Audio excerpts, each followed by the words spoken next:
Bien-aimés frères et sœurs, vous connaîtrez la vérité et la vérité vous affranchira. Ça, c'est pas moi qui le dis, c'est la Bible qui le dit. Mais moi, je vous dis mieux. Vous connaîtrez la vérité historique, notamment celle de vos ancêtres kémites, et vous aurez une vision globale de ce que c'est que la vraie souveraineté politique. J'ajoute, vous reviendrez à la spiritualité africaine ancestrale et vous comprendrez les enjeux de l'indépendance économique.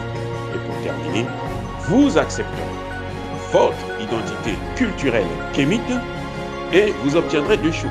La première, c'est la paix. La seconde, c'est le développement, à une condition. L'unité de toute l'Afrique noire, l'unité de tous les Noirs du monde entier. Otep à tous, bienvenue sur la chaîne des panafricanistes par essence, par conviction et par excellence. Celle des citoyens kémites par nécessité et obligation de combat. Nous sommes une chaîne qui n'est guidée que par nos ancêtres et rien que par les ancêtres qui appartiennent à l'égrégore du monde noir. Par conséquent, nous ne croyons en aucun Dieu venu de l'étranger. Toutefois, cette vidéo n'est aucunement destinée à inciter à la haine ou à la violence, car nous menons un combat qui est d'abord et avant tout spirituel, intellectuel et démocratique. Ensuite, il est politique, géopolitique et géostratégique, contre l'impérialisme, le colonialisme, le néocolonialisme et l'endocoloniat, qui sont tous qualifiés de crimes contre l'humanité. Nous menons ce combat sur la base du principe fondamental que nous avons hérité de nos ancêtres kémites, qui est celui de la Mahat, solidarité, vérité et justice. Vous êtes donc en droit de connaître la vérité et nous avons l'obligation de vous dire la vérité, rien que la vérité, afin que justice soit rendue au continent africain. Et ça, c'est notre modeste contribution dans cette noble lutte en faveur de la souveraineté, la dignité, la solidarité et l'unité africaine. Et c'est exactement ça que nous appelons le panafricanisme. Bien-aimés frères et sœurs, nous allons vous parler du partenariat entre les pays africains et la Russie, entre les pays africains et les pays occidentaux, c'est-à-dire les États-Unis en tête, la France, l'Angleterre, l'Allemagne et tous les pays satellitaires qui forment l'OTAN. Qu'est-ce qui se passe? Quelle est la différence? Quelle est la grande différence? Vous savez, depuis la période de la colonisation, lorsqu'ils ont divisé l'Afrique en 1885, la Russie, qui était déjà une puissance à l'époque, n'a pas participé au partage, à ce qu'on appelait à l'époque la mangeoire du gâteau africain. La Russie ne faisait pas partie. C'est pour ça d'ailleurs que lorsque Emmanuel Macron dit que la Russie est un pays impérialiste en Afrique et colonial, ça nous fait rire et on se dit, ce type est fou. Parce que pour être normal, ou il est drogué sous l'effet de la drogue, c'est pour ça qu'il dit des choses pareilles. On ne peut pas, des pays qui ont pratiqué la colonisation, accuser un pays qui n'a jamais pratiqué la colonisation d'être un pays colonial, dans les pays que eux ils ont colonisés. Vous savez, si mentalement on n'est pas déréglé, alors il y a un problème grave. Il y a un problème grave. La Russie n'a jamais participé à ça. Maintenant, regardez, quand les Africains viennent soutenir la France pendant la Première et la Seconde Guerre mondiale, les Français utilisent les Africains comme des chairs à canon. C'est-à-dire que vous partez, vous marchez sur les mines, et puis nous, on vient après. Et ceux qui ont pu survivre, le général de Gaulle, pendant la Seconde Guerre mondiale, en a massacré plusieurs. À Charoy plutôt, au Sénégal, ils en ont massacré près de 1600 qui demandaient seulement leur solde. Ils ont travaillé, il faut les payer. Et la réponse de Gaulle, tuez-les tous. On les a tous massacrés. Et De Gaulle, c'est un héros, parce qu'il a massacré des Noirs. Donc, tu massacres des Noirs, c'est rien du tout. Vous savez, vous voyez comment Léopold II est un héros? Il a massacré 10 millions au Congo démocratique seulement. Près de 15 millions en Afrique centrale. Mais 10 millions au Congo démocratique. Bref, le partenariat avec les pays occidentaux, c'est ça. C'est-à-dire que nous, on est là, on leur sert de chair à canon. Et après, on nous traite que de simples tirailleurs. On nous appelle des tirailleurs. On nous a même surnommés. Ce sont des tirailleurs. Donc, ce sont des vauriens. Ils comprennent rien de la guerre. Le partenariat avec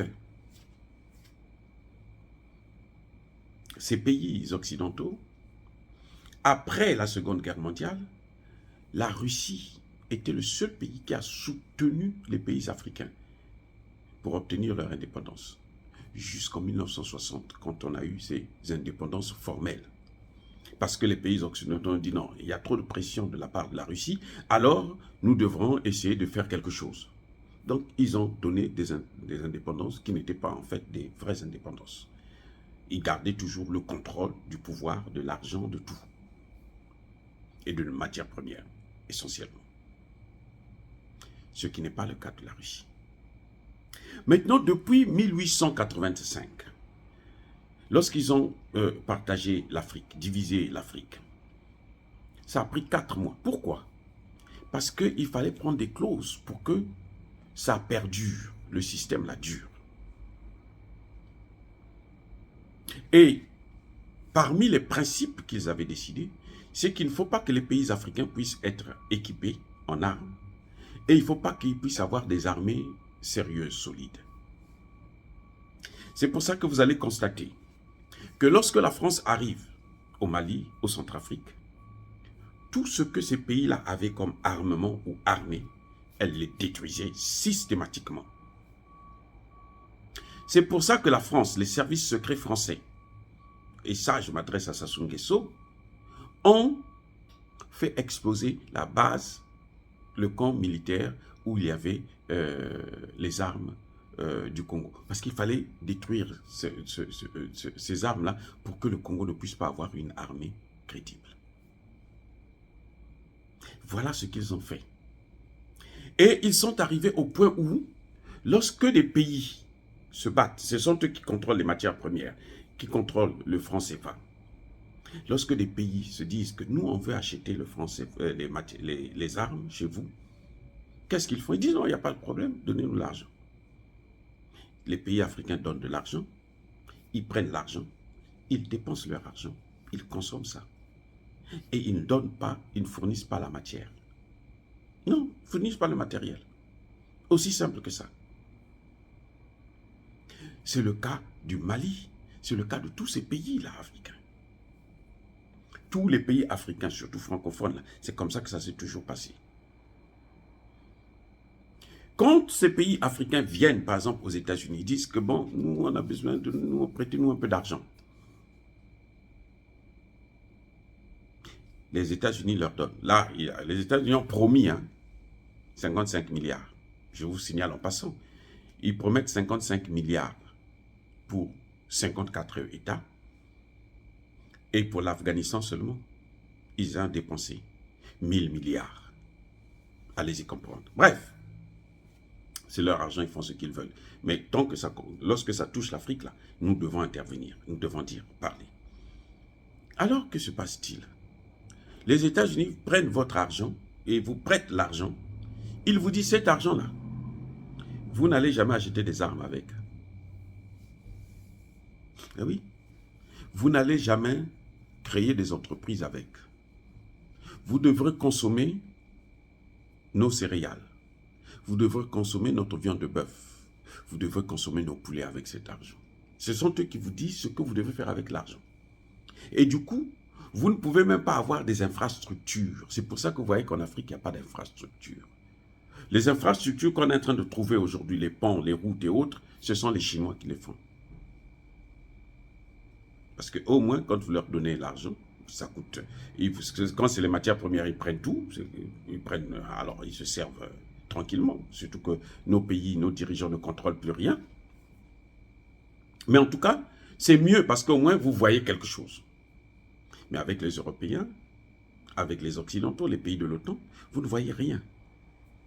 Ils vous font des beaux discours, ils ne vous donnent rien. Maintenant, que se passe-t-il avec la Russie? La Russie est pragmatique. La Russie est sérieuse. Quand vous achetez des armes, la Russie vous donne ce que vous avez acheté. Et elle le fait rapidement. Le ministre Abdullah Diop l'a prouvé. Il a démontré, il a dit. Et d'ailleurs, nous voyons nous-mêmes ce que la Russie est en train de faire au Mali. Nous voyons ce que la Russie est en train de faire au Centrafrique. Nous voyons ce que la Russie commence à faire maintenant avec le Burkina Faso. Non. Eux, ils disent, nous, on vient pour telle situation, on vient, on règle le problème. Et ils viennent, ils vous aident à régler le problème. Vous allez me dire qu'au Mali, les attentats ne sont pas finis, les attaques terroristes ne sont pas terminées. Oui.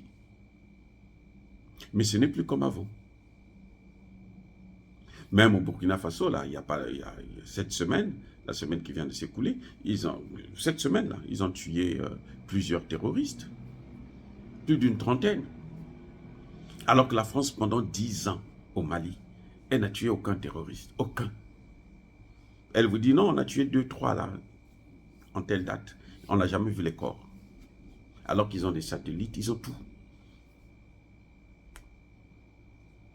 Voyez, donc, il y a un partenaire sérieux, qui est la Russie, et un partenaire escroc, qui est tout pays occidental.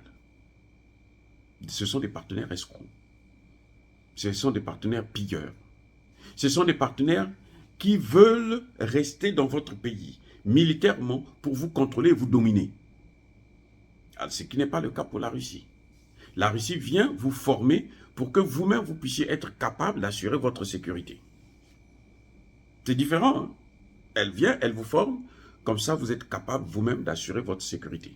Alors qu'eux, ils viennent pour s'installer, et puis eux, ils veulent assurer votre sécurité. Et quand leurs intérêts sont menacés, ils vous massacrent tous. Et ils prennent ce qu'ils veulent. Voilà ce qu'ils ont fait en Libye. Maintenant, ils se sont installés en Libye. Et la Libye ne peut plus avancer. La Libye est complètement détruite, avec plus de 250 000 morts. Et personne n'en parle. Il n'y a pas de justice pour ça.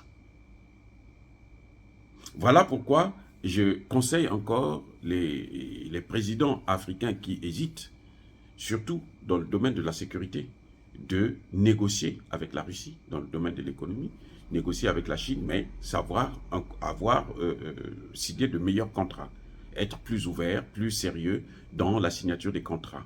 Ne pas courir après l'argent comme des imbéciles. Voilà. Dire cela, c'est inciter à la haine ou à la violence? Non. Yaba, colère, Veyamalem. Encore une fois, soyez bénis, abondamment bénis par le Dieu des Kémites et par nos ancêtres angélisés. Mais que tous ceux qui persécutent le continent africain, qui le déstabilisent et le pillent, qu'ils soient maudits, punis, foudroyés, neutralisés, écrasés par le Dieu des Kémites et par nos ancêtres angélisés. Vive l'Afrique éternelle, j'ai dit et j'assume.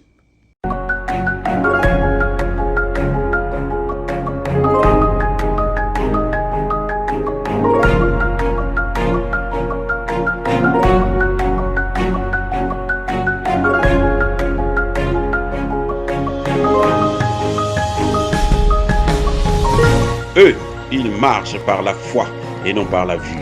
Mais moi, je vous conseille vivement de marcher par la connaissance scientifique et historique, notamment celle de nos ancêtres kémites, par les 5 sens et par l'intelligence. À vous, Abia.